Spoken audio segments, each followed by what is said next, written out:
ಎಲ್ರಿಗೂ ನಮಸ್ಕಾರ. ನೀವು ನೋಡ್ತಾ ಇದ್ದೀರಾ ಲಕ್ಕೇಶ್ ಯಶ್ ಯೂಟ್ಯೂಬ್ ಚಾನಲ್. ಚೈನೀಸ್ ಅಪ್ಲಿಕೇಶನ್ಗಳು ಮತ್ತೆ ಬ್ಯಾನ್ ಆಯಿತು. ಮಿಕ್ಕಿದಂಥ ಕೆಲವೊಂದಷ್ಟು ಅಪ್ಲಿಕೇಶನ್ಗಳು ಇವಾಗ ಮತ್ತೆ ಬ್ಯಾನ್ ಮಾಡಿದ್ದಾರೆ.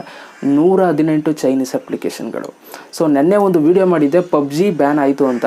ಸೊ ಇವಾಗ ಪಬ್ಜಿ ಜೊತೆ ಯಾವ್ಯಾವ ಒಂದು ಅಪ್ಲಿಕೇಶನ್ಗಳು ಬ್ಯಾನ್ ಆಗ್ತದೆ ಅಂತ ಕಂಪ್ಲೀಟಾಗಿ ಇವತ್ತಿನ ಒಂದು ವಿಡಿಯೋದಲ್ಲಿ ನಾನು ನಿಮಗೆ ತಿಳಿಸ್ಕೊಡ್ತೀನಿ. ಸೊ ತುಂಬ ಜನ ಕೆಲವರು ಕೇಳಿದರೆ ಪಬ್ಜಿ ಏನಕ್ಕೆ ಬ್ಯಾನ್ ಆಗುತ್ತೆ ಬ್ರೋ, ಅದು ಚೈನಾದಲ್ಲ ಅಂತ.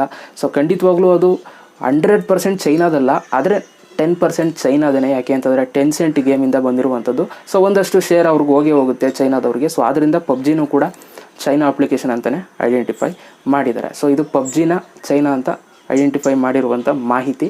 ಓಕೆ, ಸೊ ಇವಾಗ ಪಬ್ಜಿ ಜೊತೆ ಇನ್ನೂ ಯಾವ್ಯಾವ ಒಂದು ಅಪ್ಲಿಕೇಶನ್ಗಳು ಇವಾಗ ಬ್ಯಾನ್ ಆಗ್ತಿದೆ ಅಂತ ನಾವು ಹೆಸರುಗಳನ್ನ ನೋಡ್ತಾ ವೀಡಿಯೋನ ಮುಗಿಸ್ತೀನಿ.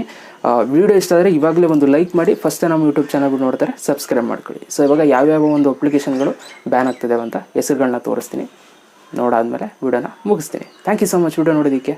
Love you all, take care.